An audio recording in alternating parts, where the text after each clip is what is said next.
Welcome back. You're watching Global Lens on News9 Live with me, Neha Khanna. Now on to our special segment on climate change. Well, here's what you should know. The hole in the ozone layer has begun to form early this year, prompting warnings that a larger than average hole may further warm the southern ocean while the level of the Antarctic sea ice is at a record low. Satellite data from the European Centre for Medium-Range Weather Forecast suggests the hole has already begun to form over Antarctica. The hole usually begins forming at the end of September, peaking in October before closing in November or December, but the process starting in August is being considered to be very unusual and very early. The Antarctic ozone hole is an annual thinning of the stratosphere's ozone layer, which has a high concentration of ozone molecules that absorb ultraviolet radiation from the sun. The hole has been healing over time following the 1989 Montreal Protocol, which eliminated 99% of ozone depleting chemicals such as chlorofluorocarbons. Ozone levels over the Antarctic are expected to bounce back to 1980 levels by 2066. The ozone hole is usually smaller during El Nino years. A new modelling by Jaka and collaborators, including Chris Lucas of the Australian Bureau of Meteorology, has suggested it will be larger than usual in 2023 due to long-lasting atmospheric changes after the undersea Tonga volcano explosion in January this year. The modelling has not yet been peer-reviewed.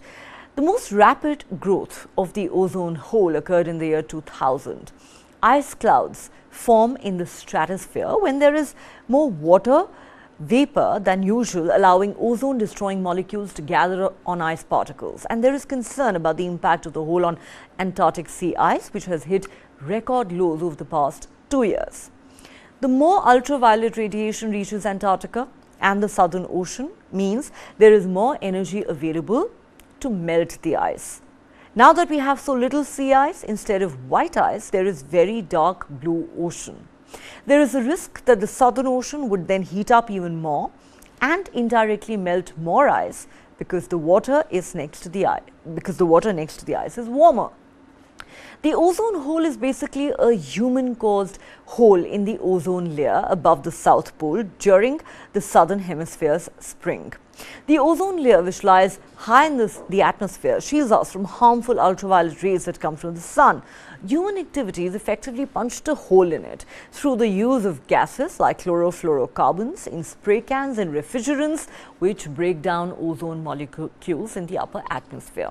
While some extra UV rays slip through the ozone hole, their net effect is to cool the stratosphere more than they warm the troposphere.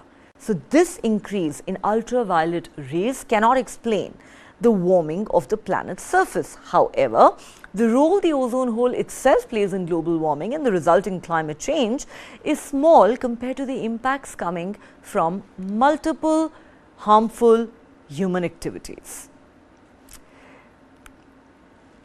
And staying with climate change, let's now turn our attention to what's happening in Nepal and China, thanks to all the flooding and landslides that parts of the two countries have seen in recent days.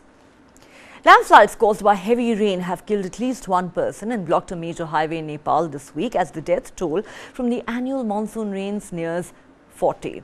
The rains, which lash the Himalayan nation from June to September every year, kill scores of people and many more go missing as the monsoon triggers landslides and floods. This year, at least 38 people have died and at least 33 are missing. Rescue workers are searching for another 6 who've gone missing after a landslide swept away their home in a village near Kathmandu. Landslides have also blocked a major highway connecting the capital with the southern plains. Rains have also caused the Bagmati River in the Kathmandu Valley to breach its banks, flooding areas of the region that is home to about 4 million people.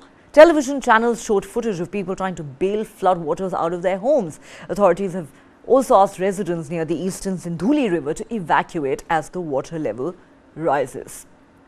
Meanwhile, in China, the death toll from Beijing's devastating floods has risen to 33, with 18 people still missing. The Prime Minister convened a meeting of the State Council, that's China's cabinet, focused on national flood relief. The flood disaster has impacted nearly 1.3 million people, leaving about 60,000 homes completely destroyed and almost 150,000 damaged. 15,000 hectares of agricultural area has also been impacted. The disaster-related losses are still preliminary figures, and assessment of property damage remains ongoing, which means the figures could in the end be much higher. Beijing's mountainous and rural areas were severely affected, with almost 350 villages experiencing communication disruptions, another 250 being cut off from transport. Water, power and communications have now been restored to most of these villages, but experts say reconstruction of the impacted areas is expected to be completed within a period of 3 years. That's how long the reconstruction work could take. Scores of damaged roads, along with more than 100 bridges, have resulted from these devastating floods. 5 of those among the latest confirmed fatalities as of midnight on Tuesday died while participating in the disaster relief effort after Typhoon Doksuri hit the Chinese capital with its heaviest rainfall in decades between the 29th of July and the 2nd of August. At a press conference, Beijing's vice mayor said the capital was hit by historically rare torrential rains, with 60% of the average annual rainfall falling in just 83 hours. Beijing recorded extreme rainfall of almost 745 millimeters during rainstorms between, as we said, the 29th of July and the 2nd of August, making it the heaviest deluge to hit the city in 140 years since records began.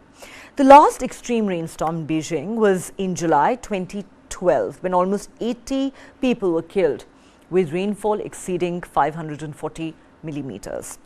Other parts of China have also seen heavy flooding in recent days, partly from the impact of Typhoon Doksuri over the weekend, leaving dozens dead and others missing. Hebei province, just outside Beijing, has seen some of the region's worst flooding. And southwest of Beijing also has been impacted, even though waters have begun to now recede. But at least 125,000 residents needed to be evacuated. Meanwhile, other areas are suffering from scorching summer heat and drought, threatening residents' health and the autumn harvest. It's all happening. Extreme heat in some parts and unprecedented rainfall in others. Heavy rains have also battered northern China since late July, disrupting the lives of millions of people. At least 6 people died and 4 went missing in the city of Shulan in the northeastern province of Jilin, which experienced 5 straight days of rainfall, turning streets into rivers and forcing the evacuation of tens of thousands of people. China's deadliest and most destructive floods in recent history were in 1998, when more than 4,100 people died, most of them along the Yangtze River. In 2021, more than 300 people died in the central province of Henan. Timely disinfection to prevent diseases now in the aftermath of the recent flooding is desperately needed, as well as an early start of reconstruction work to give those made homeless by the floods new housing in time for winter.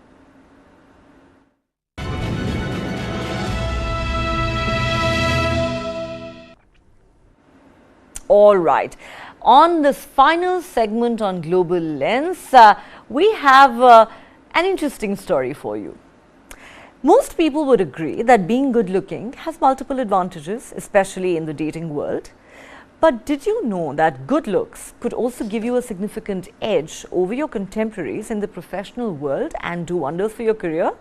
Well, that is if a new research is to be believed.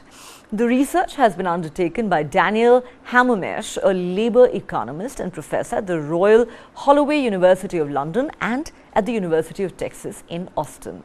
The research shows that being attractive means you can actually earn more money. The research claims that good-looking men in particular can earn up to 20 to 25% more than their peers.